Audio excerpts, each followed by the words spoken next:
Mark Lackey joins us. He's the Executive Vice President at CHF Capital Markets. And Mark, good to see you. We're going to talk about uranium. Right. Okay, give me a state of the land right now on uranium. Well, Pat, you know, as everyone knows, uranium prices were sitting at $72. In March 2011, we saw the accident in Fukushima, and we have subsequently gone all the way down to $34. And when I looked the other day, we're back to 2005 levels. So it's been simply the problem that because Japan had 56 reactors, and that was the third biggest user of uranium in the world, now they're inactive. Obviously, some of that uranium, a fair amount of it came into the market from Japan, and Japan has not been buying new reactors. Now, on the positive side, Pat, if you noticed back in late February, early March, the Japanese government had passed its next draft in terms of where the future is for electricity in Japan, and they were very pro-nuclear. Now, I think the market in the last few weeks has been a little bit disappointed because they expected to see maybe some actual dates set for when some of these plants are actually going to start coming up and running. We're anticipating the third quarter, 12 back in the third, 15 by the end of the year. But some people had hoped to be the second quarter, and we have seen some real selling in the equities. So is Japan the swing consumer, if you will, for uranium? Yeah, that's an interesting point, Pat. Probably in the short run it has been. But people forget one other thing. There's 74 plants under construction right now, and about 37, 38 of those will be in place in the next few years. So it's going to become less of a swing issue as time goes on. But clearly in the short run, I think that the utilities, having worked in one of the biggest ones, I know they're sitting there waiting to see what Japan's going to do here in the short run. And I think once we see at least some of these plants come back, we'll get more buying again into that marketplace.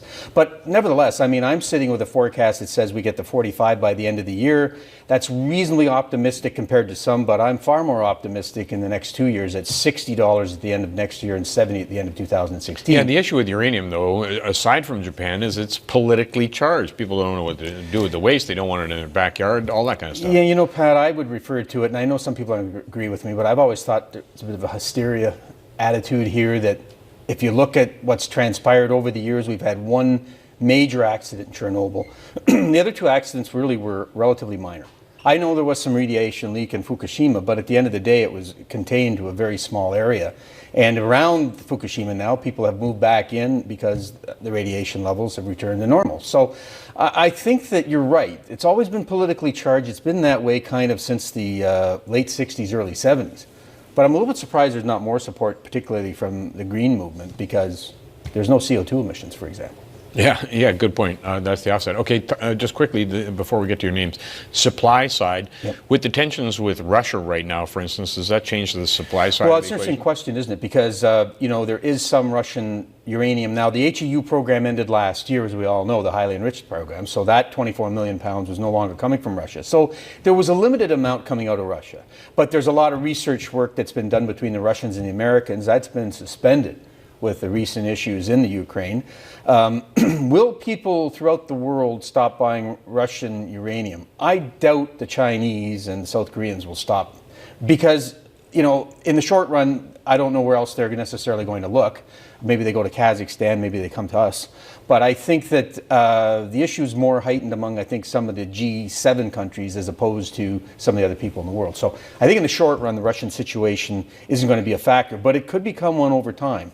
And as we were saying on the supply side last time, Pat, there's about 40 to 50 million pounds that have been deferred now in Australia and Namibia that I thought was going to hit the market in 2019 and 2020 that won't. Now, I don't like to look out 5 years on many commodities, but you really do have to look out because the utilities look out. And they've got to be saying to themselves, we could be in for somewhat of a repeat of the early 2000 time period when prices did spike. I don't think they're going back up to 130. Like we saw, but I think that you have to be cognizant of the fact that some of the supply-demand conditions are starting to repeat themselves here. Okay, let's talk about some of these names. We've talked about foreign. These are all in Athabasca Basin, right? Exactly. Uranium. Yeah, and I specifically am in the basin for a couple of reasons. I really like the basin. I think it's a great place to be. Forum, Rick Mazer and his team, they've found 300 million pounds of uranium over the years. And they're drilling right now, Pat, in what I think is one of the best prospects in the whole basin, their Clearwater project, which is right beside Patterson Lake, which was the big find that Fission and Alpha had. So, you know, you can't tell what the drilling results are necessarily going to be, but this is a great opportunity for Forum, and they're also going to be drilling up in Maurice Bay later on this year, another excellent prospect. So it's my number one pick because I think they have such great opportunity here to be successful in the basin, and the stock price is relatively low given what they've got going for them. So you say they're drilling. A stupid question. How does uranium get found? Is it an open pit situation? Is it a vein? What is it? Actually, Pat, here we're basically looking at, because it's so shallow here, this would be an open pit operation. But there is both. There's actually the solution uranium in Wyoming and New Mexico.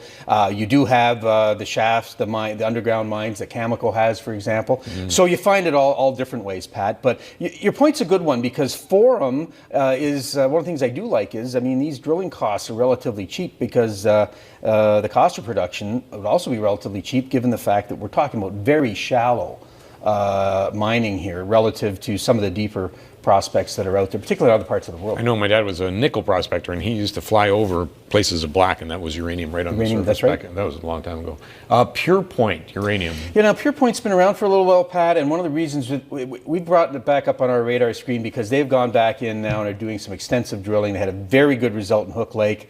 And what I do like about Pure Point is they've got three big players behind them. Their joint venture partners, Rio Tinto, Cameco, and Areva, are all involved in some of their projects. So, I mean, this tends to de-risk the situation.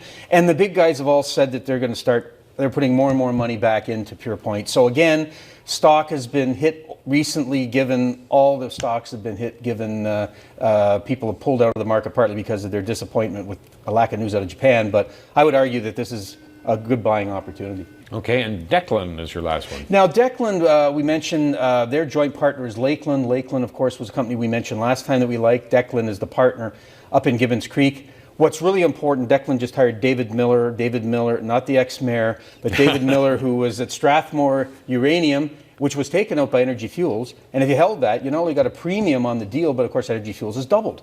So great win for people in the short run. David Miller, I would consider one of the top uranium experts in North America. Really a terrific move by Declan to hire him. And so, and they've got some very good prospects, and they're going to go forward now and do more drilling. So I really do like the basin. There's a lot of guys drilling now in the basin. In fact, Pat, the most activity we've seen in the basin since the Fukushima accident. Okay. In spite of the fact that uranium prices are $34. And we'll keep updated on that. Absolutely. Mark, great. Mark Lackey, CHF Capital Markets.